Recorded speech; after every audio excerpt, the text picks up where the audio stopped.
আসলে ১ম এই আমি বলব যে ঘটনাটি অত্যন্ত দুঃখজনক। যেখানে আমাদের একটা সুযোগ আমাদের দেশের নাগরিকদের জন্য ওখানে কর্মসংস্থানের একটা সুযোগ। এই সুযোগটা ব্যবহার করার জন্য যারা আমি ১ম এ আমাদের আলোচক ২ জন আমি বলব তারা সঠিকভাবেই বলেছেন। এখানে আমরা যারা আছি যদি আটাব থেকে ট্রাভেল এজেন্ট আমাদের সাংবাদিক ভাই যে কথা বললেন, আমি যারা সংযুক্ত হয়েছি। কিন্তু আসলে এই প্রক্রিয়াতে যারা আছেন তারা কিন্তু প্ল্যানিংটাই আমার মনে হয় এখানে একটা দুর্বলতা আছে। যে এতগুলো মানুষ যাবে, এতগুলো শ্রমিক যাবে, যারা যেসব এজেন্সি যেসব মন্ত্রণালয় এর সাথে সম্পৃক্ত তাদের কিন্তু একটা পূর্ণ পরিকল্পনার একটা অভাব আমি এখানে দেখতে পাচ্ছি।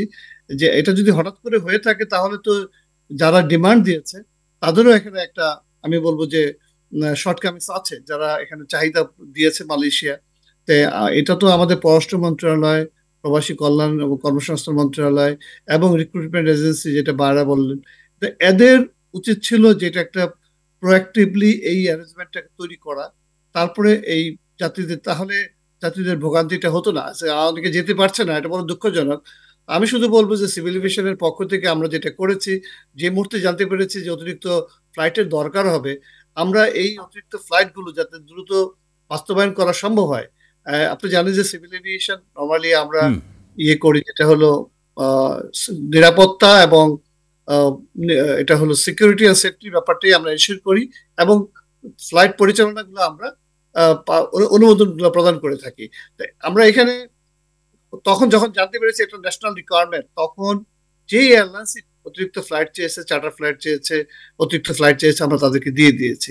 আমি এখানে ধন্যবাদ জ্ঞাপন করব যে আমাদের বিমান বাংলাদেশ এয়ারলাইন, ইউএস বাংলা তারা কিন্তু তাদের ক্যাপাসিটি না থাকা সত্ত্বেও তারা ফ্লাইট কার্টেল করে অন্য জায়গা থেকে রুট কার্টেল করে এই এই যে সিচুয়েশনে তারা অবদান রাখার চেষ্টা করেছে এবং অনেকগুলো ফ্লাইট তারা পরিচালনা করেছে।